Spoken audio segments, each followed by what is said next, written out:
Alright, welcome back to the channel. Today I would like to do the first in what I hope will be a long series of videos where I go over a concept that is very important to the way that I approach improvisation and occasionally even the way that I approach composing original music. And as the title of the video suggests, the concept is one that I have heard mentioned frequently, but perhaps not in exactly the same context that I'm going to discuss it today, and also not as explicitly. And so I think the way that I'll start is by talking about the way that I view a given section of a tune that I'm improvising over. And a good metaphor might be to writing a short story or an essay. And when we do that, we are almost always both composing a narrative that is intrinsic to our own voice, but also is bolstered by allusions to other works or direct quotations. And we can do that in our improvisation. And to a listener who is not cued in, it just sounds like good music. To someone who can pick up on some of those allusions, quotations, it adds a richness, a sense of community. It's an homage to the musicians that inspired you, to the players that created the techniques, the ideas that have allowed you to get to where you are. There's a difference between what I'm going to talk about today and just stealing people's shit and pretending that it's yours. What we're doing is taking small ideas, in this case an 8-bar phrase, and what we're going to do is we're going to learn it as is, and then I'm going to get the guitar and I'm going to show you how I might use the idea in a context that is very different from the one in which Mr. Navarro composed it. And then I'm also going to show you a way that is actually more useful, I think, in the long term than just learning the entire lick, and that is finding a sort of micro section that you find particularly pleasing and focusing on that, adding it to your repertoire of what we might call licks that are at the ready, that you can summon forth at any moment to add to a line, and it doesn't require you to do any additional effort. There's no risk involved. You have it down. You can just throw it out there. And in this case, the reason that I selected this lick is because it does have one of those little coda style little tails at the end that I really enjoy and that I have found to be useful even in the context of composing metal tunes and things like that. So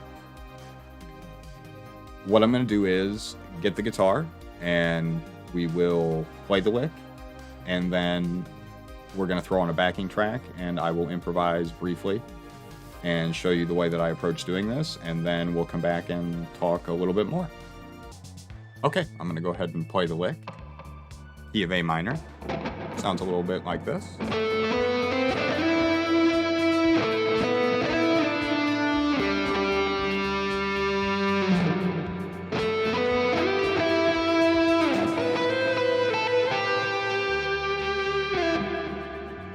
Cool little idea. I strongly recommend going and actually listening to the piece. It's a smooth jazz, laid back type situation, but we're going to take it to a different context here. Let me throw on a backing track.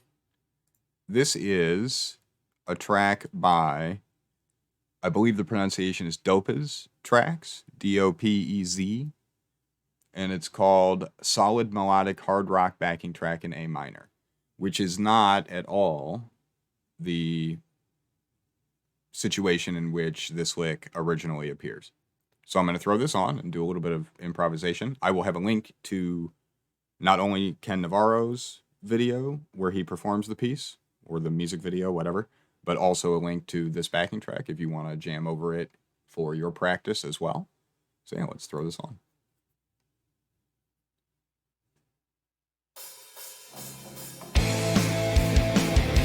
start by noodling a little bit.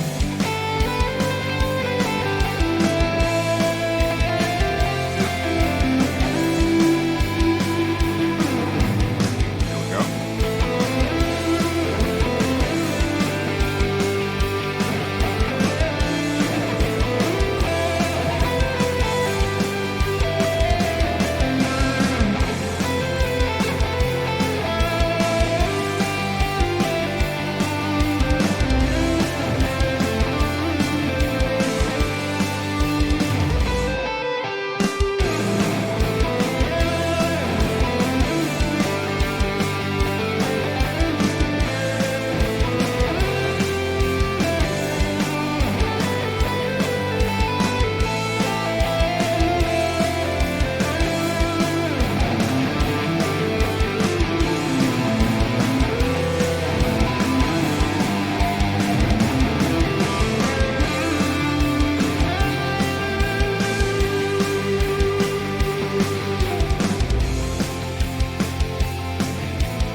All right. So, as you heard, I took this little tiny snippet and used that to sort of spice up things. And I think even I might have made a mistake when I was doing that, and I was playing an extra note when I was stating the original line, and that's fine.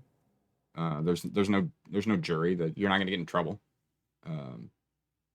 Play it however you want. If it fits a little bit differently into the piece that you're soloing over, then by all means, just play it a little bit differently. It's not a problem.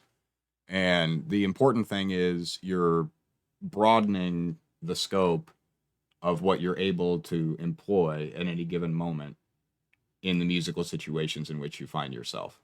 And I'm hoping that through the course of producing videos like this, that I can help to expand that horizon. We're not going to stop with Ken Navarro or smooth jazz. We're going to look at flute music. We're going to look at Chopin, Beethoven. We're going to look at pop songs. We're going to look at Michael Jackson tunes. We're going to look at hard rock tunes.